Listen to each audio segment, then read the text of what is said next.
Hey, I'm gonna cut to the chase. This is a video project I had sitting on the back burner for, like, over a year. I got about halfway through the editing process before just running out of steam and not touching it again since. Honestly, I can't say I'm 100% happy with how the whole thing came out. There's still a lot of placeholder stuff left in. But I did still put a lot of effort and time into this. My opinion on this game hasn't really changed much since. Also, this project is taking up a shit ton of storage space. So I just said, fuck it, and opted to finish up the edit and show you all the fruits of my labor. Hope you enjoy, and please go easy on me. Armored Core. There's a lot to say about this franchise. Mostly due to its sudden burst in popularity after the most recent entry, Fires of Rubicon. Developed by FromSoft of Dark Souls fame, although this was a few years before Miyazaki came onto the scene, only directing later games in this franchise. This first entry was instead directed by Toshifumi Nabeshima, with artist Shoji Kawamori helping give this series mechs their tactical yet flashy. Wait. Hey. Are you paying attention? You dozing off. Just now. Oh, sorry. Am I boring you? Are you not entertained? What, do I need to slap some Subway servers on the screen to keep you engaged, to keep you watching? Am I not satisfying your daily fix of dopamine, you entitled piece of... Look, I'm just gonna run under the assumption that you don't want to just sit here and listen to me reading off Wikipedia articles as I verbalize the most basic, surface-level observations regarding this game. So, look, I'm gonna make you a deal. I will get right to the meat and potatoes on my personal experience with this game, Armored Core 1 for the PS1. And you gotta give me some leeway if I goof up some information here and there.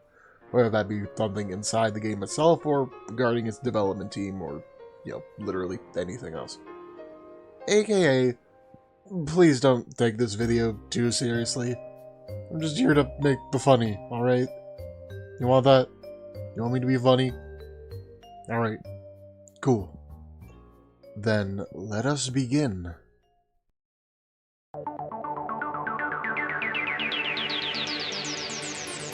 Oh, yeah, the intro cinematic. It's, well, an intro cinematic for a PS1 game. What do you expect? There's nothing that seems immediately relevant to the game's story here.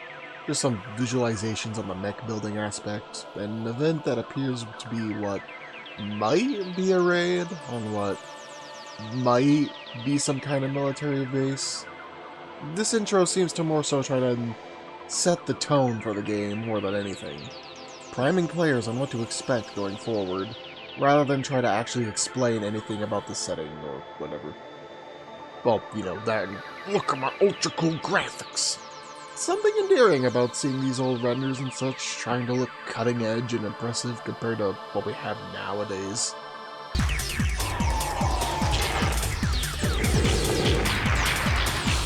Oh my god, he's fucking dead. Okay, enough sightseeing. Let's get into things already. I named myself Azrael for some reason. And upon starting a new game, you get immediately thrown into Armored Core's tutorial. System engaged. Rather than tell you how to do literally anything, the game opts to just toss you in a large room with two very agile robots, which immediately start attacking you, and you're just left to run around aimlessly trying to figure out the controls and how to move the camera up and down. Now, this was not my first time picking up the game. I already had an acceptable grasp of the controls, but anyone who's played this game can probably relate to the panicked realization that the right stick does absolutely nothing. What, you thought you were gonna have dual analog controls? No, bitch! This is 1997! You do take controls here. Good luck learning how to strafe properly. It's important to note that even compared to most of the game's enemies, these tutorial bots are notably more nimble than any other encounters later in the game. They really like to jump in the air and just stay there. Oh my god, the tutorial AI is literally styling on me. What is that? I mean, thematically appropriate that the game's introduction is a trial by fire, but man, it did not take long for this game to show its age. Not what I meant.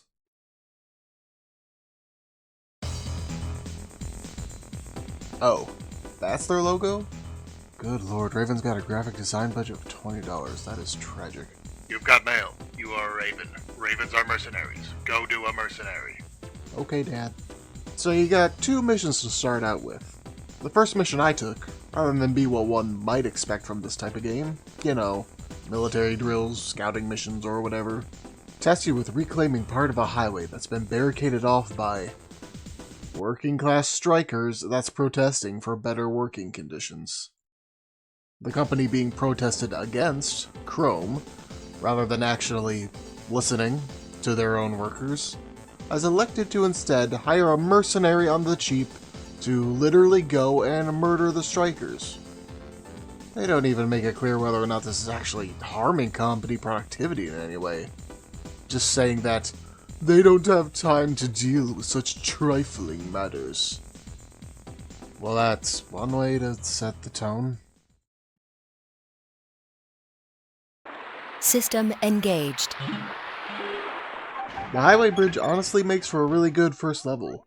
Being literally just a big straight line, it means you don't have to worry too much about finicking with the camera, and can instead focus on getting a handle on strafing to dodge attacks, and get properly acclimated with the weapons you start out with. In theory, anyway. Projectiles shoot at you so fast and the bridge is a tad too narrow that it mostly comes down to luck as to whether you get hit or not. Luckily, you can take advantage of your missile's long range and the fact that enemies can hit each other with friendly fire to give yourself the upper hand here. Do not get the wrong idea, on your first playthrough, you're more than likely gonna die anyway. I have the benefit of prior experience with wrestling with this control scheme before, so I'm able to scrape through to the end. Emphasis on scrape though. Trying to avoid taking damage in this game is like trying to avoid Deltarune spoilers on social media. But with all that done, I can finally enjoy my hard-fought reward of 13,000. That's not 13k. That's right, folks. On top of the income you receive from the mission, you also have to juggle the expenses you've accumulated as well, such as ammunition, mech repair, or if you just suck at your job.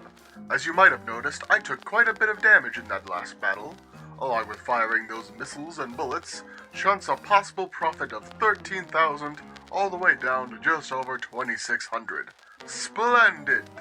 As you can imagine, this expense mechanic is really okay, actually. Yeah, it's very punishing your first swing around, but it honestly helps put a layer of realism and complexity onto the game's systems. The fact that you could potentially lose more than half of your expected profit from a mission makes those battles where you do optimize your combat performance to get as much done with very little personal cost very rewarding. And being able to afford to finally upgrade your AC, the feeling is absolutely sublime. I get it's not for everyone, but hey, there's plenty of later entries in the franchise that are far more forgiving. And, well, play better, and look better, and are more polished, have better story. The next mission I take up is by the local city guard to infiltrate an abandoned factory and eliminate squatters? Really? Apparently they confess to being radicals opposed to area redevelopment and don't actually own the factory they're squatting in. Okay, sure, but why would they be opposed to area redevelopment? They have access to military-grade MTs, so I doubt they're just random homeless people or whatever. But trying to piece that together would require a great deal of time and critical thinking skills. I ain't got time for that. I got squatters to kill. System engaged. A lot more space here than the bridge, giving the player a bit of a taste on how the gameplay loop actually goes.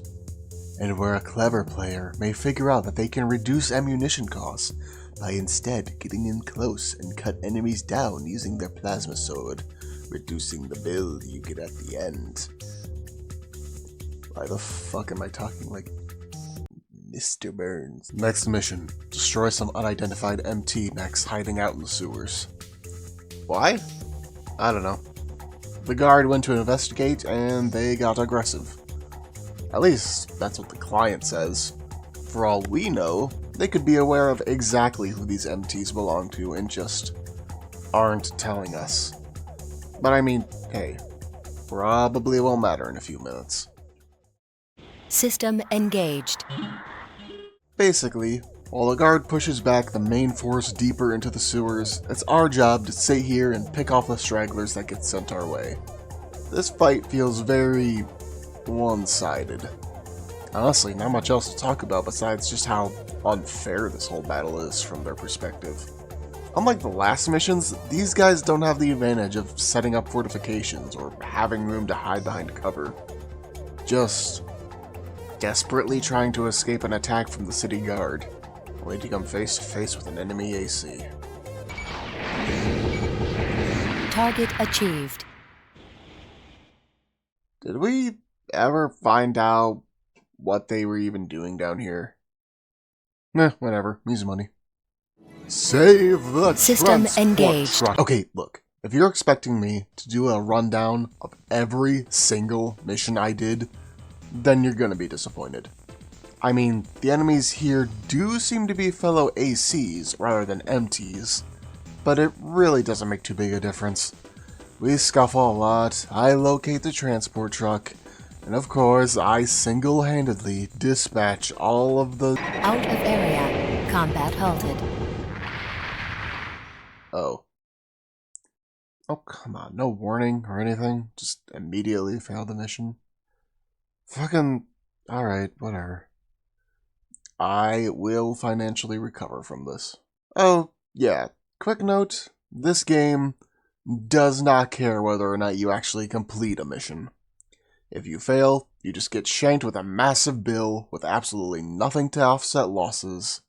Then, well, life goes on. You get sent back to the main menu and go about your business as usual.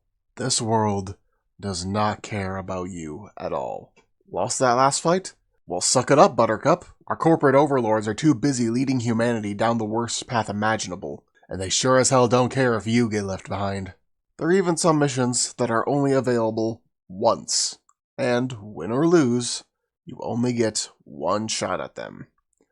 Unless, you know, you're playing on an emulator and use save states, which is against the developer's intent of the experience and is something I would never do.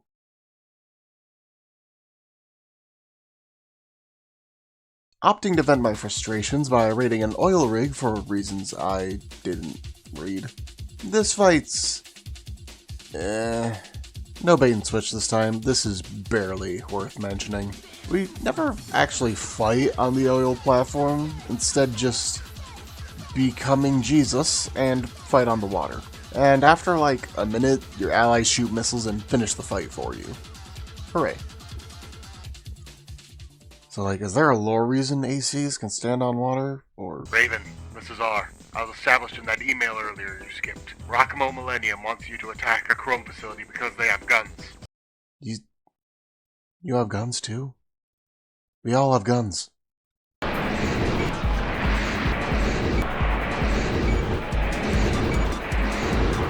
Target achieved.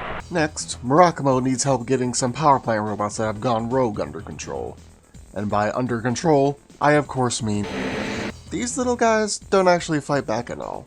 Instead, the main gimmick here is trying to take them out without getting any generators caught in the crossfire.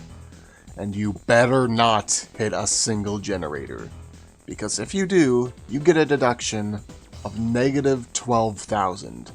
2k more than your offered reward. I like this mission. Then, I'm tasked to kill the squatters again? Apparently there's a second group of squatters that want revenge on me specifically to avenge their squatting comrades? Who the fuck are you people? Okay, that's one MT down. I just gotta get this other guy. Oh, he's shooting at me. I better dodge. And nope, that's still shooting at me. Okay, just turn to face him. Turn to face him. Turn. AC unit destroyed. Combat halted. It's okay. It's okay. I learned my lesson the very next attempt. Oh, here we go. Apparently, those squatters were supplied those MTs by a known terrorist group, Imminent Storm. Which, we probably won't need to worry about them anytime soon. Who knows? Who knows? Then the guard informant emailing us gets really defeatist out of nowhere, talking about how even the organized city guards are just individual cogs in the bureaucratic businesses that run everything, and despite their mission to protect people, sometimes all they can hope to do is lay low and not get caught in the crossfire of the two warring major factions. Messaging here is about as subtle as a chainsaw, but hey, 1997. The fact that they had any message to say at all was relatively new territory back then. Here is your mission. Save the survey team. There they are. You saved the survey team. Now what? How about you actually talk about one of this game's main selling points and upgrade your mech, you troglodyte? Oh shit, yeah, how did I not talk about this at all yet? Okay, hot take. The mech customization system in the game about mech customization is good. Unbelievable. I know. Well, assuming you got the money for it. But that's actually where one of Armored Core's most accessible features come into play. You see, not only can you buy AC parts, you can also sell parts you already own for a decent chunk of cash. And you get paid the full price for a part. AKA, if you buy a part for, say, 17k, you can sell it back for 17k. I know that sounds stupid, obvious, when I say it out loud, but you gotta understand, I have been so heavily conditioned by RPGs and shit with a conversion rate where the price you sell things is significantly lower than the prices you buy things, that this shit sounded too good to be true. Especially in the universe run by power-hungry, faceless corporations? I mean, when the shoe fits. This means in terms of gameplay is that you have a huge amount of wiggle room in terms of build customization. Bought a new weapon, but it turns out it sucks and you don't want it anymore? No harm. Just sell it right back at full value and go pick out something else. This system is so forgiving, it's practically begging you to try out whatever weird, wacky build your mind stirs up. There's even some missions that forego paying you in the traditional way, and instead hand you a shiny new AC part to try out. Does it really work with your current build? I don't really want this. Well, sell it off. There's your payment. As dated as the game can be, this is a really nice quality of life feature, albeit pretty simple. Although, considering you start out with literally zero cash and can very easily lose money, it's gonna be a bit until you're in a comfortable enough position where you have the freedom needed to customize your build in a significant way. If I had to levy one bit of criticism at the system, it'd be that the game is just punishing enough where a struggling player won't be able to engage in the customization system that the game is trying to encourage them to use, which could lead to players walking away out of frustration. I guess we also need to consider that you're probably like 12 in 1997, and you can't just afford to just drop a game and go get a new one or whatever, so I don't know.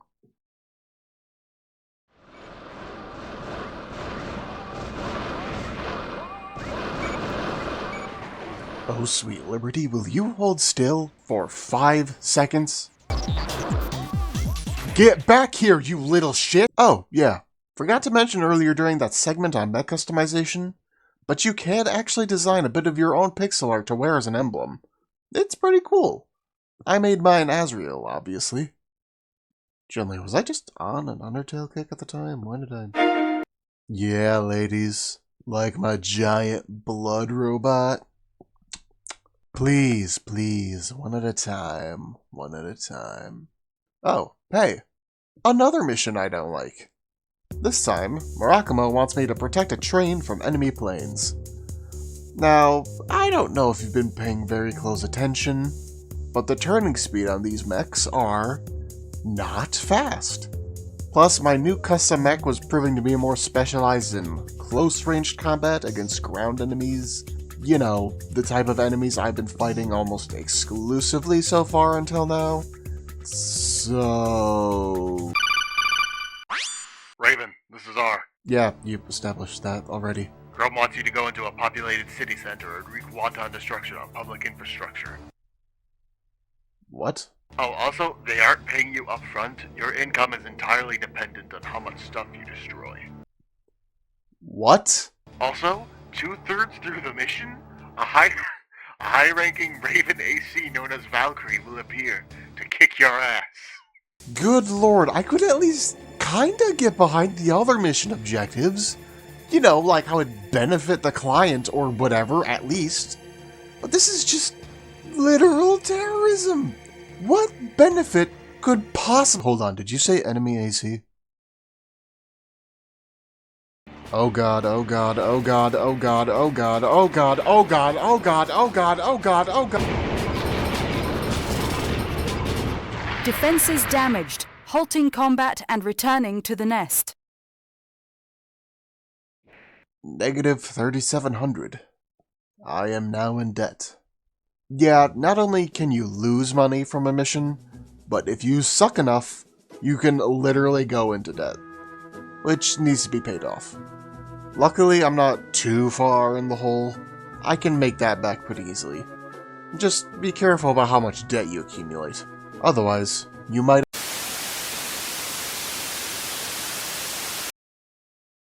Moving forward with the fear of death and financial debt put into me, Chrome wants me to beat up their prototype robot for combat analysis. Surely, this won't come back to bite me anytime in the future. It's a new type of autonomous MT that's a massive upgrade compared to the other little guys we've been going up against so far. It was a decently fun fight. Although, real quick, I'm not exactly sure what the difference between AC, Armored Core, and MT, Muscle Tracer, is supposed to be. Besides, you know, mine's more expensive. I think it might have to do with ACs being more modular compared to the mass-produced MTs. That's just me guessing, but it sounds sensible enough. Remember what I said a bit ago about some missions only being available once and never again, win or lose? Well, we've finally come to that point. Here's the rundown. Chrome has gotten word that someone may be getting ready to raid their underground facility in Whiteland and request our help to defend it. Meanwhile, Murakumo requests our help with raiding a newly discovered underground base by Chrome in Whiteland. Oh, hey, how about that? How about that? Obviously, we can't just attack the facility and then in the next mission turn around and defend the facility. You can only pick one. Win or lose, just one shot at this. I end up taking the mission from Chrome to guard the locked entrance to their facility, preparing myself to face the oncoming assault by Murakumo, alone, with no assistance. I ready my weapons to fight the enemy. And those are planes. Lock destroyed. Combat operations halted. After traveling back in time, I opted to assist Murakumo with raiding the facility. My job was simple.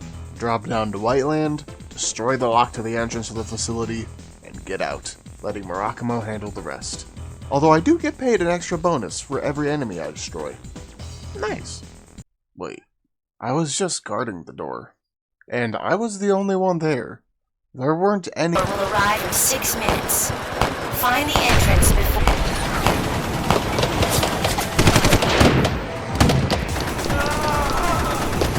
Oh, wow, okay, how incredibly convenient.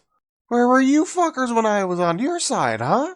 Didn't think I might have needed a little help? Just let one single AC handle an entire invasionary force? Alright, yeah, okay. I see how it is. Door system destroyed. Transmitting coordinates of entrance. We have your position. Break in from there. Target of operation cleared. System switched to normal mode.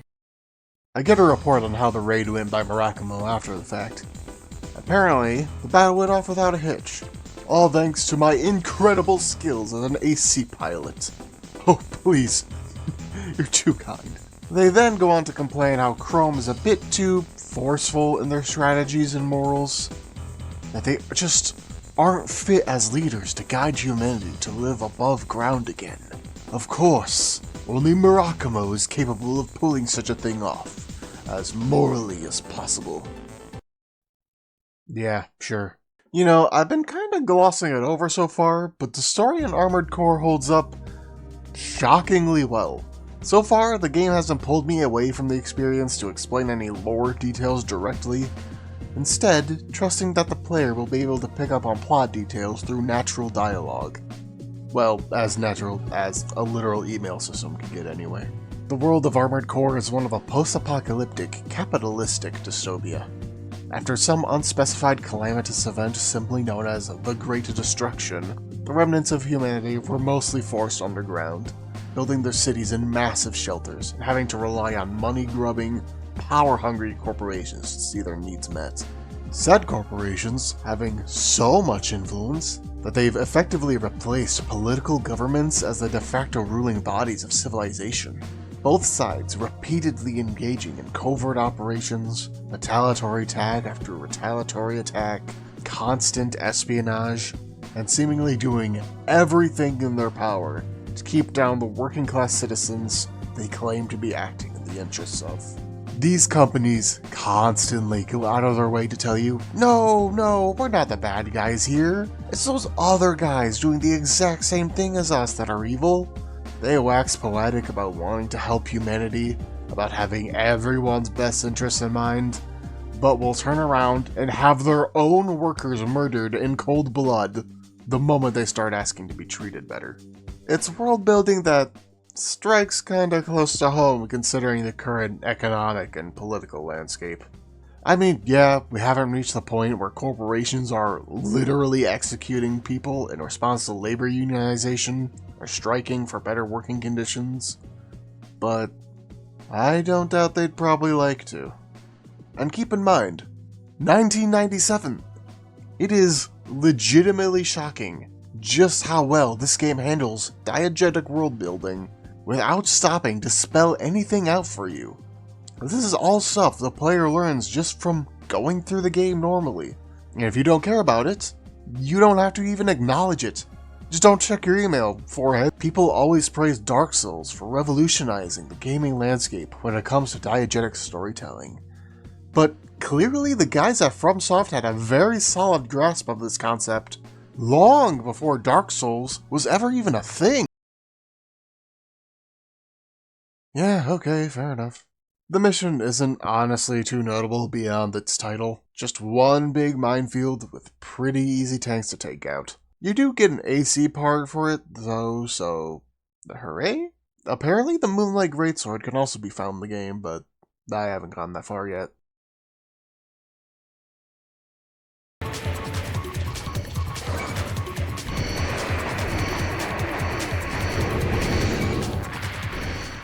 Stop Security MT by Earth Environment Reclamation Committee. Oh, this is not a good mission. Hey, remember when There they are. You saved the survey team. Yeah, well, this is a direct follow-up from that. It really wasn't anything too notable, just shoot and run past a bunch of robots until you find the survey team that's exploring a mysterious underground facility. And now we're exploring the floor below that to clear a path forward. Not only are those nimble fucks from the parking lot back, but we also got several turret installations, giant laser grids blocking doorways, and just a huge labyrinth of a level using the same repeating texture that makes it very easy to get lost in. The fact that the game is drawing attention to this mysterious facility in particular twice now, though, along with how strange the seemingly fully automated monochrome facility is, leads me to believe it's going to have some significance pretty soon. The editor's note, it won't. There's no significance. I'm pretty sure this is the last time, unless there's a bit of dialogue I forgot about. Just kind of noticed this now, but isn't it kind of weird how normal sized my AC is here? From the level alone, you'd never guess I'm currently standing over 30 feet tall. Like this place was made for ACs. Good lord. Next up on the docket, we exterminate organisms? What? So according to Gal City's guard, there's been a sudden outbreak in mysterious unidentified creatures. Wait, stop! The fuck are those? What the fuck are those? I'm sorry, this is Armored Core, right? This is such a random, huge departure from everything else that I don't even know how to process it. You can't even lock onto them? That's not my mech bugging out. My targeting systems just don't work on these guys. Is it because they're organic and my lock-on systems are specialized for mechanical-looking targets? Although they do explode on death, so that's weird. Honestly, I might be willing to chalk that up to engine limitations or whatever, but I don't know. Something about this whole thing just doesn't seem right. Well, besides, you know, giant mutated ant dog monsters. Tip, don't bother trying to kill them all. There's a giant queen monster down the bottom that's your main target, and the little guys are just obstacles in the way. I could say that about most missions, frankly. Learn to pick your fights, conserve ammo, that kind of shit. I'm sorry, is the queen shooting plasma bullets at me? Now, I'm no biologist, but I'm pretty sure creatures evolved to tunnel underground and live in caves wouldn't exactly have the resources or intelligence needed to develop high-tech weaponry. Whatever. We get a follow-up from R afterwards. Now, Raven, you may have noticed already, but those were actually Mechanical weapons disguised as organisms, yeah. I kinda had my suspicions when the first one I killed lit up like a firework. It's still unclear who is responsible for creating these things and letting them loose. Could be Murakamo. I mean, isn't blurring the line between flesh and machine kind of their whole MO? Like, that is literally the premise of the Human Plus program. Funny you should mention that. What?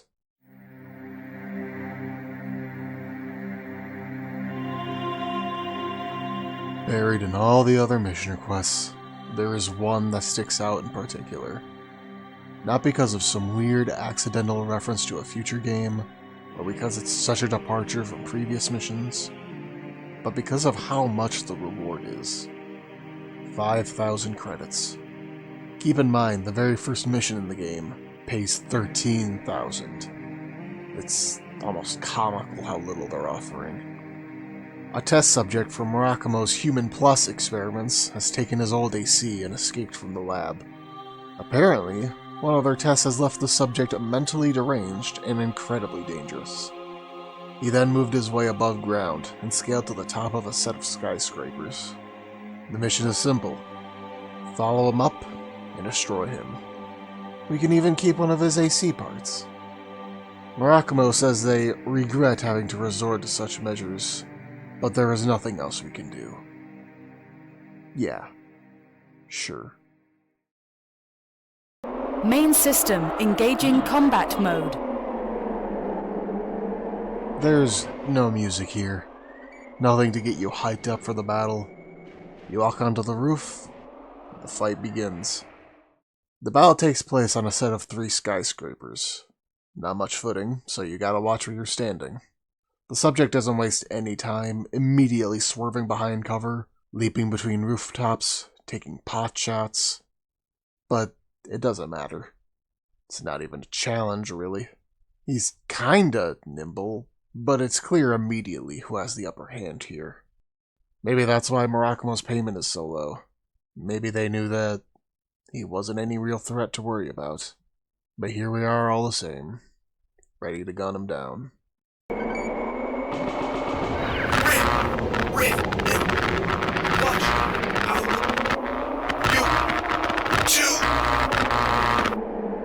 Target of operation cleared. System switched to normal mode.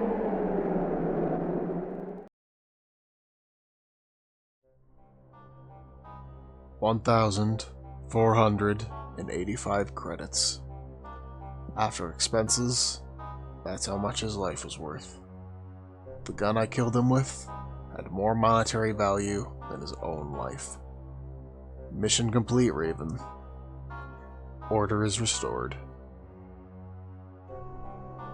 Okay, I know I just glazed that mission up to hell and back, but genuinely, that was my favorite mission so far. Even if it wasn't the most exciting on a gameplay level, the atmosphere alone shoots it high up there for me. I can't even pretend to be objective here, I genuinely loved that so much, dude. After that morally compromising ordeal, I opt to repaint my mech and give it a name. Whitey. I am drowning in creativity. Raven! Jesus! New mission from Chrome. Abandoned human plus lab. Unidentified capsule. Get the capsule. Okay, man, you can't just drop your old fast talking shtick midway through and then bring it back like nothing's changed. Get Oh my god, so loud!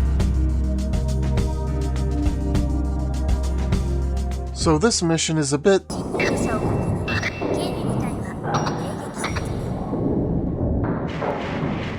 Is this Silent Hill? That's 2 for 2 now of background audio for a level having creepy ambience. Is this gonna be a regular thing from now on? No clue what the voice in the background is saying though. I think it's Japanese, which I don't speak. So, It's around this level where it really feels like I'm starting to improve at the game. Either that or these enemies are actually just getting easier. I don't know. This is another one of those winding maze levels, like the clean monochrome facility from earlier, but far more straightforward and easier to navigate in comparison. The briefing put emphasis on these MT models being strange that apparently no one has ever seen before, acting like it's all mysterious or whatever, but I don't know. They honestly aren't too impressive or noteworthy if you ask me. Capsule obtained.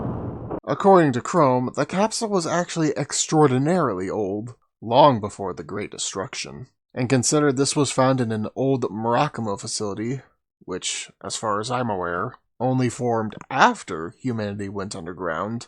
It's reasonable to speculate that Murakamo didn't actually create the Human Plus program, but rather is iterating on it, which throws a wrench into the narrative.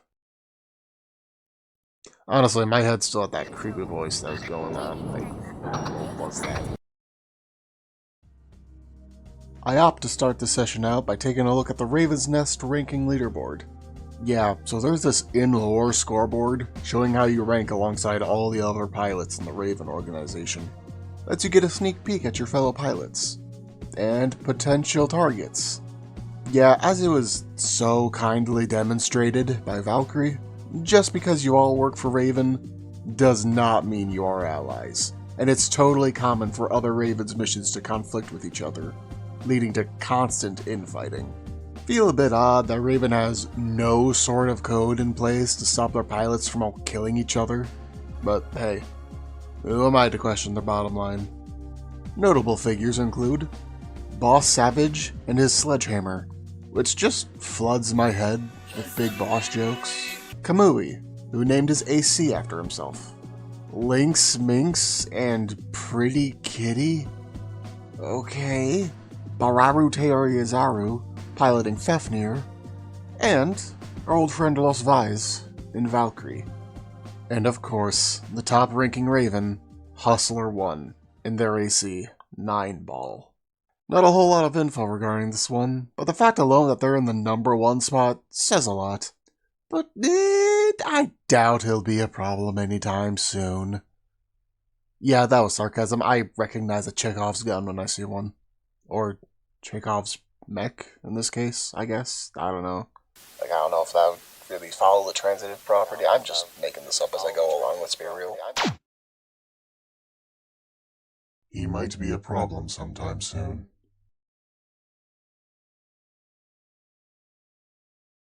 I then proceeded to escort a Murakamo giant blimp airship by standing atop it and fighting off ambush fighters, which sounds totally badass and exciting, but is actually the most boring mission so far, easily. Disappointing, but also not particularly noteworthy, so whatever. After a chrome aircraft carrying a computer with transaction records goes down, Chrome, presumably jealous that Murakumo's giant fuck-off blimp got to be specially escorted, asked me to go destroy the computer and kill anyone on site around the crash landing area. So, my mission here is basically just to go and delete Chrome's internet search history? Yep. Okay, cool. 5, These little guys are a bit of a pain to deal with. They're insanely accurate, nimble, and love to jump up high in the air for prolonged periods of time. In terms of gameplay, they're basically better versions of those 2 tutorial MTs, but more of them. If you plopped these guys in front of me 2 sessions ago, I'd probably get my ass handed to me pretty quickly. But now, I've changed. I've learned. I've upgraded. What might have posed an impossible challenge before is now merely another obstacle in my path. Let this mission serve as undeniable proof that, as an AC pilot, I have... enemy reinforcements identified as a ranking AC. Shit. Enemy ranking AC identified as Comwe Mark 17. Oh hey, it's that narcissist dude. Like the MTs, he likes to jump up high, but he's nowhere near as nimble in comparison. But he makes up for that lack in speed by being absolutely armed to the teeth. The sheer amount of damage he outputs is frankly ridiculous, verging on being nearly unmanageable. Defenses damaged. Halting. Oh, okay. Scratch that nearly unmanageable part. Yeah, for me, this is the first real instance of an AC on AC fight. Or at least one that wasn't, you know, an execution. I'm sure there were others I missed, but this is where my personal experience with these types of encounters started. And to say it's one hell of a difficulty spike would be an exaggeration. Again, the damage this guy outputs is ludicrous. This is around the point where the game makes it clear it's done pulling its punches. All the other missions have been priming you for this moment, getting a handle on movement controls, learning proper distances to take advantage of your weapon's reach, learning how to dodge properly. No more lessons. Now it's time for the test. Now it's time to take down an AC.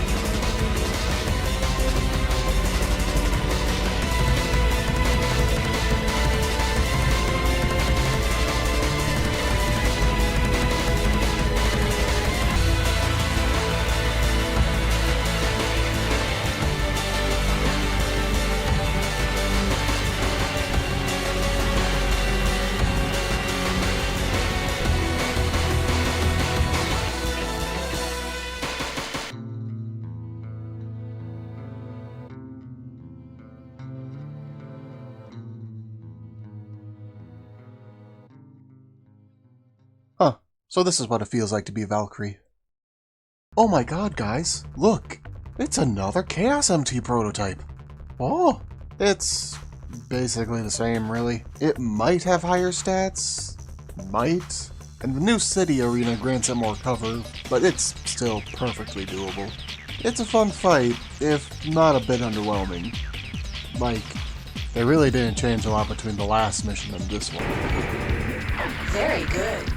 Sorry, but you get no break. Try a test against another MT. Ready? Start. Oh. Okay. Yeah, bit of a surprise, but I'm sorry. These guys are nothing compared to Convoy. Thanks for the good time, Chrome. Hope you got the data you need. Try to make the next batch a bit stronger, eh? Oh, hey. Update on the organism situation. It's revealed they were developed by... Chrome? Well, how about that? It wasn't Murakumo after all. I'm sorry, fellas. Guess I judged you a bit too harshly. Maybe you're not all bad. Basically, there's, shocker, an underground facility that's been housing the creatures. And now it's our job to go down and release them onto the populace. I'm taking my compliment back. Wait, biological weapons? Wasn't it revealed they were machines in disguise? That's why they exploded? And had plasma cannons? Ugh, whatever. Let's just... Main system engaging combat mode. We believe the targets are scattered throughout the facility. Oh, dear God. It's only for this first room, really. It gets better on the further you go. But wow, did that take me out of the experience. This is my least favorite level so far. The entire facility is just one giant maze you gotta navigate around and locate these creature pens to set them free. Seriously, am I going crazy? I could have sworn R explicitly told me these weren't actual organisms, but instead disguised weapons. Or are they just saying that they're not organisms, but rather biological weapons? Both? They're organisms made to be bioweapons? These two things are not mutually exclusive. Whatever. I honestly can't muster up the motivation to care at this point. This is probably as good a time as any to bring up the game's level design. Some levels are fairly straightforward, with simple goals and arenas, but there's been multiple occasions where the game opts to send you into these winding corridor facilities to take out a number of targets. And it's just not fun. They constantly reuse assets, so it's hard to know exactly where you are at any given time. I had to constantly consult my map over and over again just to reorient myself in this mess. Armored Core is good at a lot of things, but these facility levels are not one of them. In my experience, the game is at its best when you have a lot of open space to work with and maneuver around. But these tight hallways just choke any movement opportunity right out of the gameplay. Raven, that is enough. Go back now. Target of operation cleared. System switched to normal mode. Dear Lord, that took me nearly 20 minutes. Raven, what did you just do? Oh, yeah, Murakamo had me go and muck around. Let me rephrase that. Do you know what you just did? Release several biological weapons out of containment and have them spill out onto the city? Yeah, Since when did you care about civilian casualties? I don't. What I care about slightly more is loss of potential revenue. Okay, quit vague posting already. What happened? After the weapons swarmed the streets, Murakamo swayed public opinion to pin all the responsibility back onto Chrome. Public opinion has swayed heavily against them. Mass strikes and resignations, riots, internal disruptions. Chrome's going down. Like, the whole corporation? All of it. Murakamo is slated to fill the incoming power vacuum, to say nothing of potential upcoming organizations eyeing to take Chrome's spot. Whoa. That went better than expected! Raven, Chrome isn't going to take this lying down. They're almost definitely going to try to escalate matters into a full-blown war against Murakamo. Oh, relax. Let's cross that bridge when we get to it. You really don't care. You single-handedly destabilized one of the most influential corporations in the world through one single covert sabotage mission, sending their market into freefall. And you don't care. Dude, I don't know what to tell you. I take the missions that reach my inbox, and I go do my job. If you don't like that, then that's on you.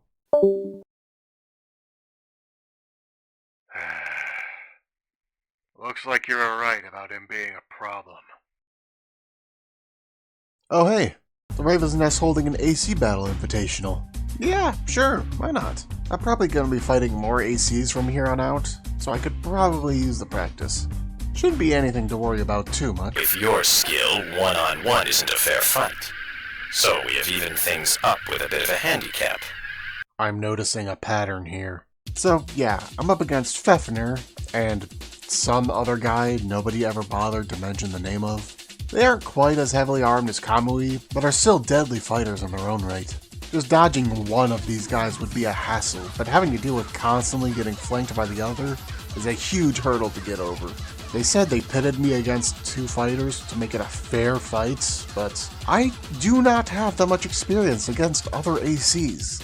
I have no clue where they're getting this idea that I'm actually this unparalleled pilot that can just... Target of operation cleared. Oh. Dang, that was first try, okay.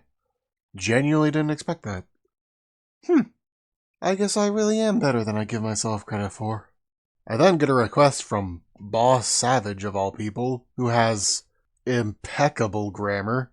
Basically, he's under the sea and struggling to complete a mission and needs my help to get it done. He doesn't share the specifics on what exactly said mission is, but hey, confidential stuff, I get it. Just go in, shoot stuff, leave. My kind of party. This base is certain to have secrets. Split up into 2 groups and search. Alright, boss. Search for... what, exactly? Wow. Quad legs are, like, insanely fast, huh? I'm basically just a giant overblown tank now. Feel like I could bulldoze straight through a wall if I wanted to. So I continue along, blowing up bots and searching rooms for anything noteworthy. It's pretty fun and straightforward, honestly. Yeah, it's more narrow hallways, but the enemies here are really nothing to worry about, and these legs make navigation a breeze. Plus, this place is just structured way better than the bioweapon lab. Yeah, it's a little aimless, but honestly, it's still good fun. Although I still don't really have any idea what I'm supposed to be looking for here. I've locked the doors to this room. Sorry, but killing you is my mission. I will take my leave now. Oh, you little... So I'm just kinda stuck in this room now. All the exits are sealed. Guess he just plans on starving me to death? I'm not really sure I'm supposed to be able to get out of this. Feel like I could bulldoze straight through a wall if I wanted to. I can't wait to get my hands on that asshole. Any pretense on what this mission was about before has officially been thrown out the window. Only goal now is to find a way out. In terms of gameplay, not much actually changes to be honest, but like the human plus subject fight from before, it's the pretext and atmosphere that raises this mission up. I'm not just running through corridors and shooting robots. I've been betrayed by a Raven pilot. I arrived to help, and now I gotta fight my way out of an undersea facility before he assumedly attempts to drown me. He's probably thinking about it right now. That was pretty chill. I had fun. Thanks, boss. Escape pod discovered. System switched to normal mode.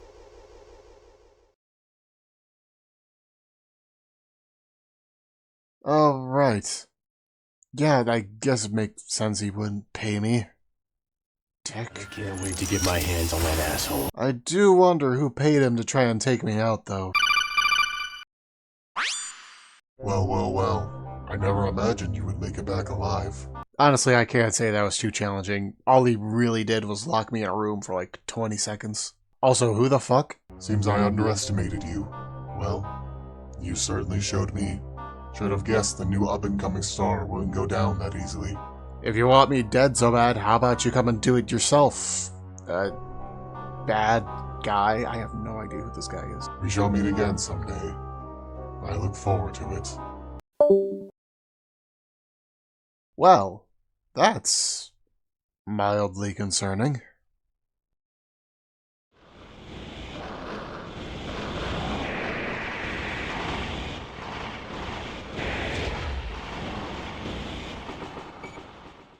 Man, this control scheme was definitely not designed with verticality in mind. I could elaborate on my problems with this level, but I think you get the idea by now. Level design is not this game's strong suit. Oh well, so far this is the only mission that is really structured vertically like this. Let's hope this is just a one-off instance and doesn't come back later. Hey, remember those poison swamps in the Soul series everyone hates? Well, turns out poison levels were around in FromSoft games even before Miyazaki came in and made it a developmental mandate. Yeah, that's all I got, really. Game's fun, but once you get used to the gameplay loop, it starts to get a little hard to describe individual missions in an interesting way. Either they play out relatively safe in the gameplay aspect and make a really fun mission, or they try something new and unprecedented that ends up stumbling in execution a bit. Oh, I'm number 3? I was, like, number 9 last I checked. I mean, as expected. I amaze even myself with how great I am. Raven! If you yell like that again, I am cutting you off. Why do you think I'm calling you? Are you still mad about the bioweapon thing? I'm still mad about the bioweapon thing. Oh, quit being such a Karen. How was I supposed to know a single covert mission would destabilize an entire company? Those organisms are still loose, you know. Chrome's losing the resources they need to contain the outbreak. And it just so happens they requested a Raven to go in. Okay, fine. I'll clean up my mess. Try not to bring down any more companies while you're there, alright? Jackass.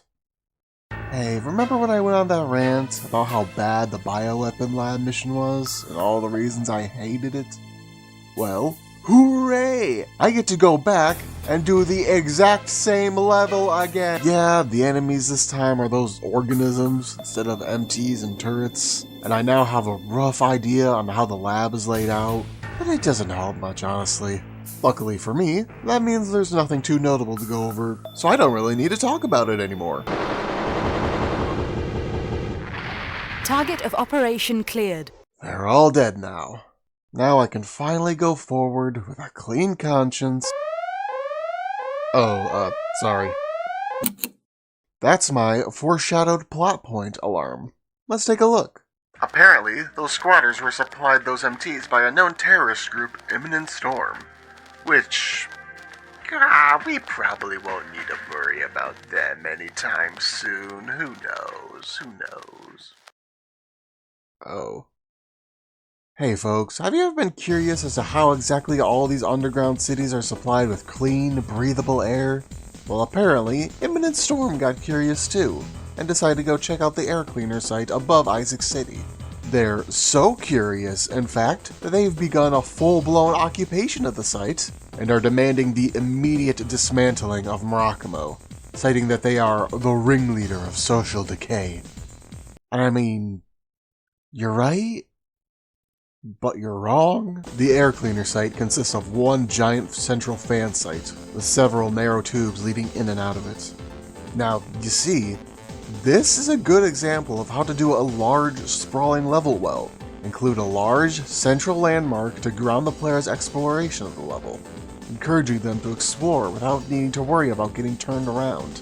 This mission is genuinely... Hey, Raven? I was kinda in the middle of doing a thing here. Yeah, they're trying to pump poison gas into the fans. Oh. You have 10 minutes. Find the gas tank. Shit. Oh shit! Okay, speed round. Enemies, they are, this one looks like he has satellite dishes on his head or something. That's funny, I think. Very funny. Mines, there are mines everywhere, including at the bottom of vents you gotta jump down. That's kind of cheap, those shouldn't be there. There are these 2 ACs guarding the central chamber, probably the head command of this group, I'm assuming, I have no idea. At least I think they're ACs. Again, they could be humanoid MTs, nobody bothered to specify. Okay, seriously, where is the fucking gas tank? Oh, there it is. Tank recovered. Nice. So after their huge Hail Mary failed spectacularly, Imminent Storm has officially been disbanded, meaning Chrome can't exactly use them to do their shady business anymore, placing them 1 foot deeper into the grave. I almost feel bad for them. Nice work, Raven. Oh, you don't mind? Mind that a literal terrorist organization is destroyed? Why would I? Well, I mean, yeah, I guess that makes sense. It's just, you've been really critical of me ever since Chrome, I can't stay angry at you forever. I got a job to do. Besides, it looks like we might have a lot of work here pretty soon. Really? Why's that? Remember when I said Chrome was likely going to escalate things into a full-blown war? That's now, isn't it? Yep. You made your bed. Time to lie in it. I'm sensing a hint of restrained hostility here. Get moving. The Chrome Uprising. It looks like the time has finally come to officially put a stop to all of Chrome. We've come a long way from them telling us to go kill that gaggle of strikers, huh? Now the barrel's pointing the other way. Murakumo is doing a decent enough job on their part of the war, but they seem to be having trouble dealing with a group of 5 to 6 MTs that are attacking above ground bases, speculated to be their latest models. Well, that's weird. How on earth is a squad of only 6 MTs doing all this damage to... Thanks for the good time, Chrome. Hope you got the data you need. Try to make the next batch a bit stronger, eh? Chrome wants me to beat up their prototype robot for combat analysis. Surely, this won't come back to bite me anytime in the future. I deserve this. Apparently, the universe is not done confronting me with the consequences of my actions, and pits me against 3 Chaos MTs simultaneously. I guess the other 2 went on vacation? You know, I'm really glad I went through the trouble of training these guys on my own combat performance. I really think that is giving me the tactical advantage in this encounter. The entire fight is one big dance of weaving behind cover, taking pot shots, and keeping up with their insane agility. I mean, I kinda lucked out a little bit. It's because one of the bots got distracted by a bird or something and just left me alone. That doesn't make this fight any less tense. If you don't bring your A game to this mission, don't expect to come out of this alive. Luckily, while I may have taught them everything they know, what they don't know is that I didn't know shit. But now I know that I didn't know, and now I know what they don't know, and know how to use their lack of knowing against them. Target of operation cleared. System switched to normal mode. Stupid robots. AI can never replace real human artists. Fucking hell. Now, the remnants of Chrome are gradually being dissolved and integrated into Murakumo. With the major conflict of the 2 powers wrapping up, that also means the Raven's Nest is probably going to see a decline in available mercenary work to do. But let's not think about that right now. While Chrome is basically finished at this point, they're not totally dead yet. Still, the last bastion of their force is held up in a military base. Their reported strength is inconsequential, but hey, might as well mop up what's left, I suppose. One last mission, I guess? We've arrived at the combat area. We'll leave as soon as your AC is deployed.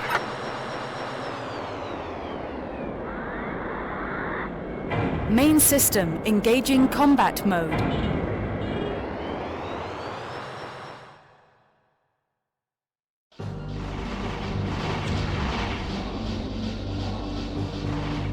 Wow. They weren't kidding about their forces being inconsequential. All they really got are those basic walker MTs running around. Having a mission this straightforwardly easy after that last bout with the Chaos MTs really shows just how comically far Chrome has fallen already. The whole conflict was a bit on the brief side for my taste though, personally. Sure, there was a huge battle in lore, but all I ever got to do was shoot up a handful of bots. A bit underwhelming, if you ask me. I kinda expected Chrome to give a bit more of a challenge. Raven, help me! Monster! High energy response found. Cannot identify. Insufficient data. I need to learn to shut my fucking mouth! The Devastator is easily the largest mech in the game. By a landslide. In that, this thing could probably cause landslides. Being effectively Chrome's last desperate attempt to go down swinging, this thing is the final capstone to the player's knowledge and experience with the game. One big massive boss to say goodbye to the greedy corporation we've gotten to know from the start. It's pretty tough when it isn't lagging the game. But hey, you know what they say, the bigger they are,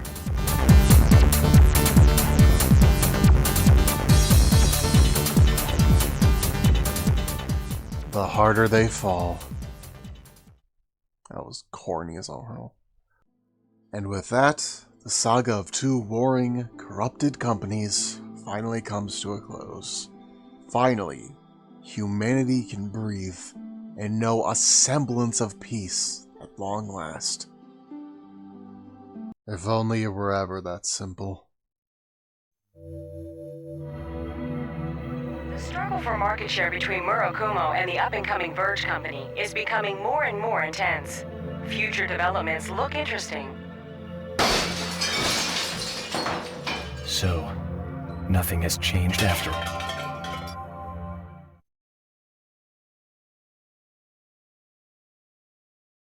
It seems we were too covert with our methods. Time to get a bit more direct.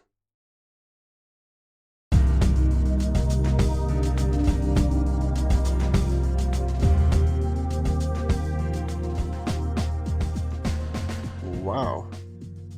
I actually just took down Chrome. Huh. I don't think that really set in until now, you know? I kind of just always assumed they'd be there all the time, but now they're gone. Well, guess it can't hurt to check my inbox. Hey, did someone forget to update the... Nope. Some eyewitness reports say some unknown group might have visited that facility you tore through. Not much info, could be nothing, but hey, can't hurt to go check.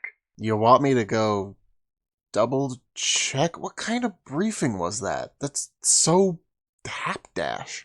Oh, come on, Azrael. You took down an MT bigger than my mother. Don't act like this is suddenly too much for you. What? With Chrome gone, don't expect to be drowning in requests anytime soon. Take what you get, and don't throw a fit. It's probably nothing anyway. Going down to investigate what is reportedly probably nothing, I search the area to find that it is, in fact, nothing. Raven, there seems to be nothing else here. That's enough. Please return. Huh. So I return to the surface and oh, what a surprise! Yeah, it's an ambush. Not sure by who, but considering Murakumo should probably adore me by now, and Chrome is currently a pile of smoldering ash, that kinda limits the candidates by a lot. Not a whole lot of time to really think about that now. I'm more focused on trying to stay alive. Holy difficulty spike. These guys are insanely accurate and hit way harder than they have the right to. Either you keep moving and stay on your toes, or you're good as dead. I haven't felt this oppressed since Valkyrie paid me a visit. I only barely managed to get through with only a sliver of health left. And considering the mission hasn't ended yet... You are still alive? But we will end that now. I know that voice. Don't you understand? You are totally out of line. You are going overboard. Enemy ranking AC identified as Sledgehammer. Defenses damaged, halting combat and returning to the nest.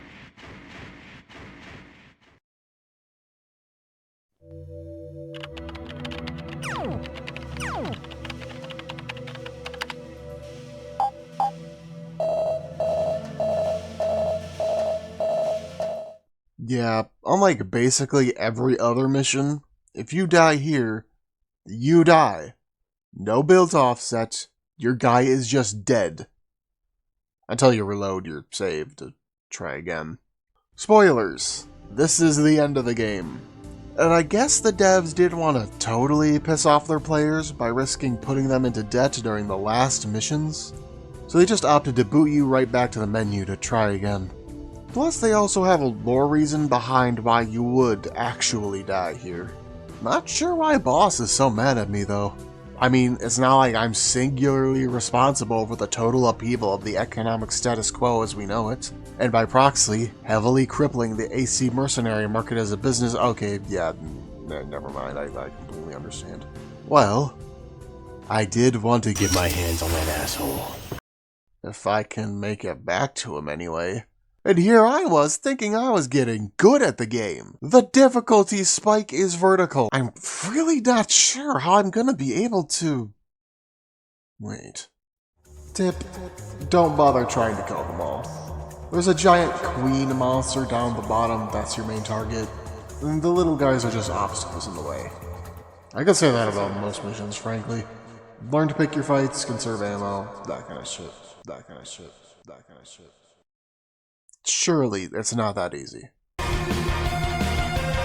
It's that easy. Now that I don't have to waste too much of my time on the little guys, I'm free to completely direct my focus on bringing the hammer down on Sledgehammer. Hey boss, I'm here for that mission payment you owe me.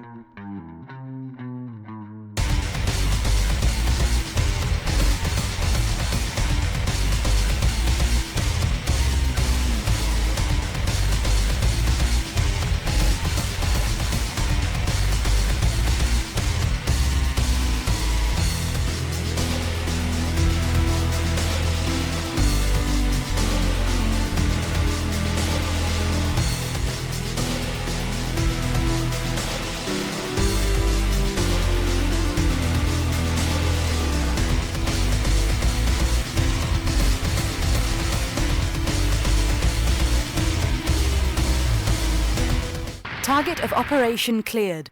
System switched to normal mode. Sorry, but my mission was to kill you. Hey, heard about boss turning heel like that. Crazy stuff. Sorry about that, but he managed to pull through. Yeah, which you totally had absolutely no knowledge of. Of course not. But hey, by the way, the Raven's Nest HQ was recently attacked by a mysterious group, and we got these floating mines everywhere. Don't suppose you could come over and take a look? And walk right into another ambush? Oh, come on, Azriel. Don't be so paranoid. You're like a brother to me, or the son I never had. The brother's son to me I never had. You did it again. What? You called me Azriel. Is that not your call sign? It is, but you never bothered to learn it before. Okay, come on. You are being way too paranoid, No, I don't think I'm being You're paranoid being way at too all. Paranoid, Raven. I'm not being paranoid. Like, you guys are definitely going to ambush I'm me. just saying. I'm gonna get there. I don't mean anything by it. You're gonna I ambush just me. want I you to know come it. to the base. We got a nice big party. We're gonna surprise you. Surprise me with guns? No. Surprise no, me with that's not what I'm guns? saying. You're gonna kill me. That is not I'm what gonna I'm get to the saying, base, and Raven. you're going to try and kill me. We're not I'm gonna not ambush stupid. you. I just know want you what you're trying come to the do base. here. That's I'm not it. an idiot. I don't mean You are anything by going it. to kill We're not me. gonna- I'm gonna go no, there. we're Fine. not I'm gonna go doing there that. with my I AC, just want and I you am going to come to to the beat base. It's an ambush. It's obviously an ambush. And unlike last time, we're heading straight into the belly of the beast. Probably best to nip this problem in the bud while I can, though. This is it. The final mission. Main system engaging combat mode. Almost immediately upon showing up, I'm greeted face to face with a new kind of MT I have never seen before. And it is bulky as all hell. Holy shit, dude! Also, turns out they weren't lying about those floating mines from earlier. Just, you know, about everything else. It's a massive gunfight, with the odds stacked heavily, and armor dwindling fast. But I fight on, trying my best to make it through. Although I'm not sure if I'll even have enough health to... Oh, what the... Oh, damn, there's a level transition? And my health's back to full?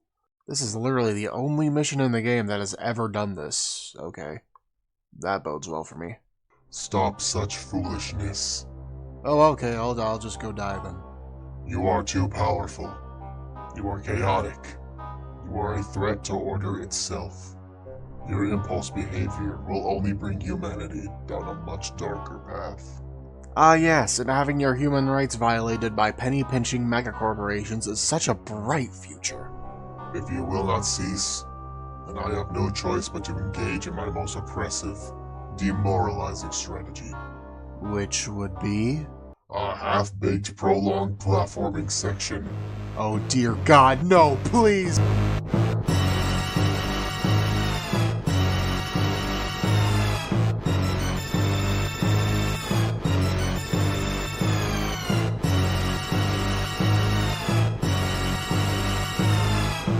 This section, Anyone who's gotten to this point knows the trauma this room brings. I don't know who at FromSoft thought that what this game needs for its final challenge is a slap-together platforming segment, but I would like to have words with you. Remember when I was going on about how slow you were to turn? How the ability to look up and down was tied to shoulder triggers? Actually, did I ever mention that? I think I just kind of ranted about those 2 tutorial MTs for a few minutes. Whatever. Point is that these controls were not developed with precision platforming in mind. You are just so slippery. That might be partially my fault for bringing quad legs to this mission, but you know, I honestly don't think that would remedy much here. And if you fall down,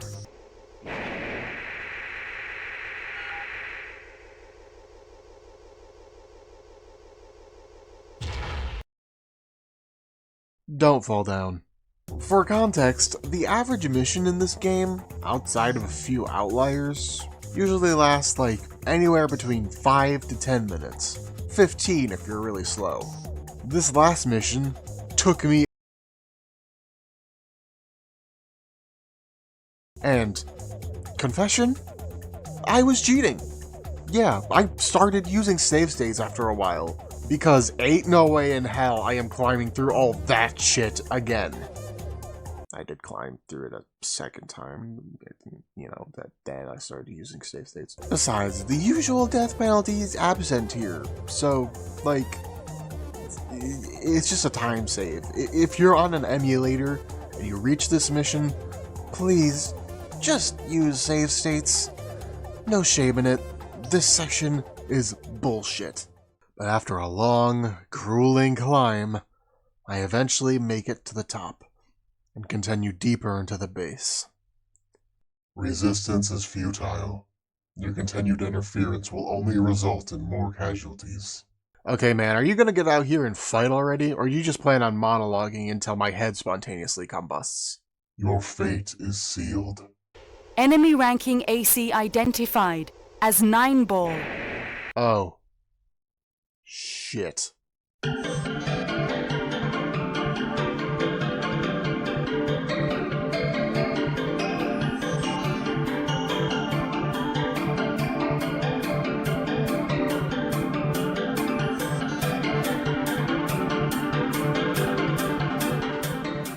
Here he is, folks, the #1 ranking Raven in the world. And he is very strong. He has this plasma burst rifle that just totally shreds through my health. Although nothing this guy has equipped can honestly come close to his real greatest asset, the level design. His whole arena is one giant tube, with your only foothold being these narrow ledges. It takes what would already be an extremely tough fight into an impossible one. I just don't have enough space to maneuver around and dodge. And again, these mechs turn like molasses. I'm trying my best, but I just can't get a foothold in this fight. And 9-ball is just laying into me. Yeah, definitely didn't get this first try. And remember, if you die here, you have to go back and do the entire level again. That includes the bullshit platforming segment. I reiterate, use save states. It's okay. It is morally okay. But even with that, this fight is still ludicrous. I'm genuinely not sure if I'll be able to beat him anytime soon. He's just so fast, and he hits so hard, and he takes so much damage.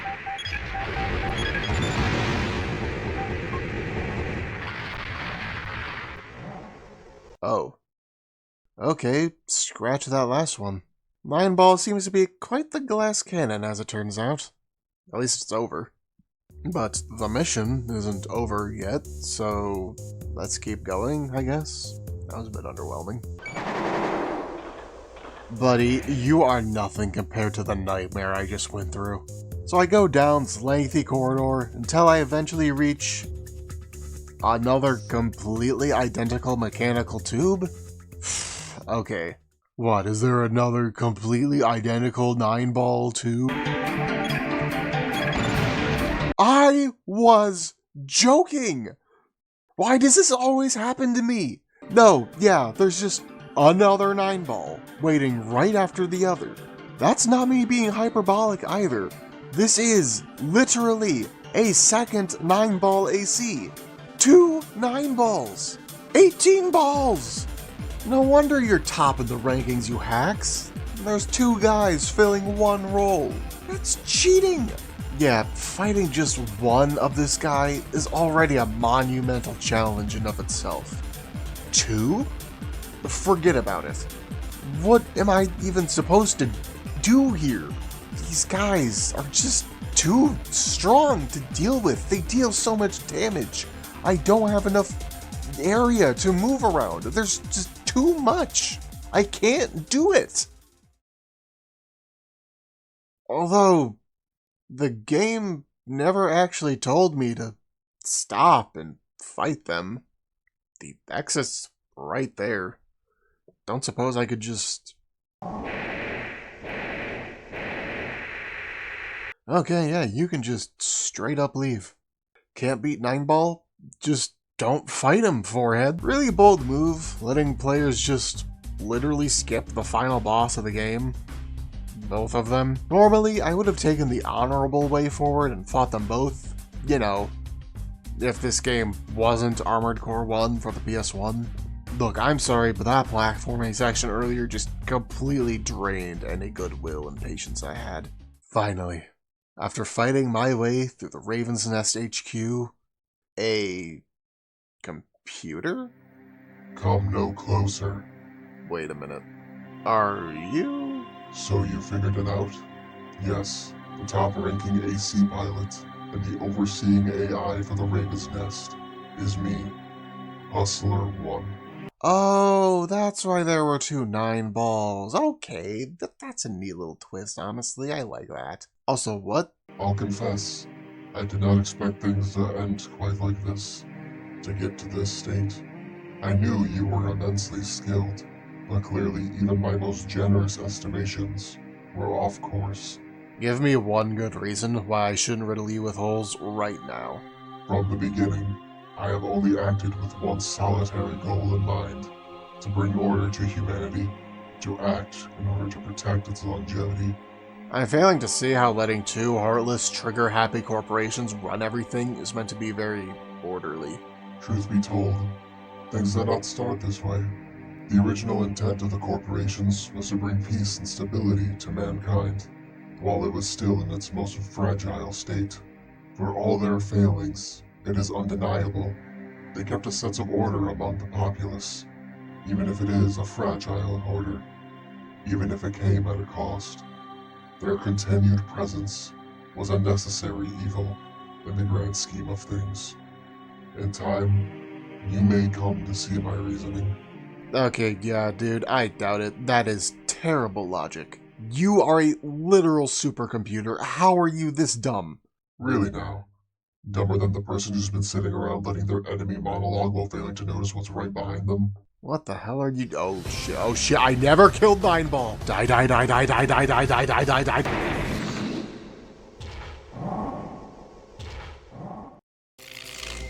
Are you satisfied? Do you want to destroy order? Destroy the world? Is that what you want? We were needed. That's why we were born. People cannot live without order, even if it is a lie. Go on living, Raven. You or I? Which one of us was ultimately right? You have the right, the duty to find that out.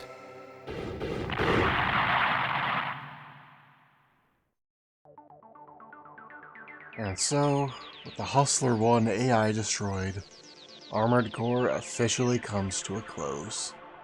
Was it good? Is it a cult classic? Is it the best game of 1997? I don't know, maybe. I wasn't around then. But I will say, in my personal experience, that was possibly one of the most 6 out of 10 games I've ever played. Armored Core 1 is a game of extremes. Everything it does well is executed exceptionally. and everything it does poorly is borderline atrocious. There's really no in-between here. Either you're having the time of your life with epic mech battles, grossed in its lore-rich history, or you're slugging through endless identical hallways, fighting with the outdated control scheme, praying to God for the mission to be over with already. Trying to organize my thoughts here into something coherent is proving to be a challenge in of itself. And I think that might be in part to just how poorly the game's final note went out on. It was inconsistent, but throughout it all, I was still finding reasons to keep going back. But that last mission just left this massive sour taste in my mouth. The story around it was exceptional, well, the whole rogue AI reveal or whatever that was all about. But between the slapdash attempt at a platforming segment and the obtuse design of the final boss's arena, it just wasn't fun in the slightest. But if you were to ignore that, and were to just focus entirely on the experience up to that last Devastator fight, I'd say the game was, all in all, pretty dang good. I mean, I am making a whole ass video just so I can yap about it, aren't I? So if nothing else, the game definitely gave me a lot to talk about. Although, admittedly, my desire to cover this game in particular may mostly stem less from its individual achievements, and more so how it acted as a starting point for one of FromSoft's most popular franchises going forward. I kinda glossed over this at the start to make that shitty Subway Surfers bit, but it bears saying that before Dark Souls hit the scene, for a good while, the Armored Core franchise was pretty much their primary moneymaker, FromSoft's claim to fame in the gaming industry. It was their main series for a while. It left such an imprint that when the company got as much of the Souls series out of its system, they still opted to go back and breathe a new life into Armored Core with a whole new entry. Clearly, this series means a lot to so many people. So in that sense, I do feel it's important to kind of stop and take a look back at where it all began, dents and all. Do I recommend you, the viewer, play it? If you can. There currently isn't an official PC port available to my knowledge, and while there is a port for modern PlayStation consoles available at a decently reasonable price, I can understand if that's still a hard sell for some people, especially if you know about that final level going in. And definitely so when the most modern title is sitting right next to it. But if you're not shy about using an emulator, and you're curious enough, then hell yeah, dude, go for it, why not? Besides, if you plan on playing the other entries in the series, but don't have a spare PS3 lying around, you're gonna have to go down that road anyway. As of writing, the only mainline Armored Core games officially available for modern platforms are the latest entry, Armored Core 6, and Armored Core 1, alongside its sequel expansions on console. Armored Core 2 through 5 are not available on modern platforms at this time. Oh, yeah, the expansions for Armored Core 1. Yeah, a bit after its initial release, Armored Core 1 got 2 follow-up expansion titles. They're comparatively shorter games, but with more AC parts, varied content, and from what I heard, better level design. So if this video scared you off from playing the first game, maybe try one of its expansions instead. They're apparently better gameplay-wise and require less of a time commitment. Although I can't really say I have personal experience with them yet. Who knows? Maybe I'll get around to them sometime soon.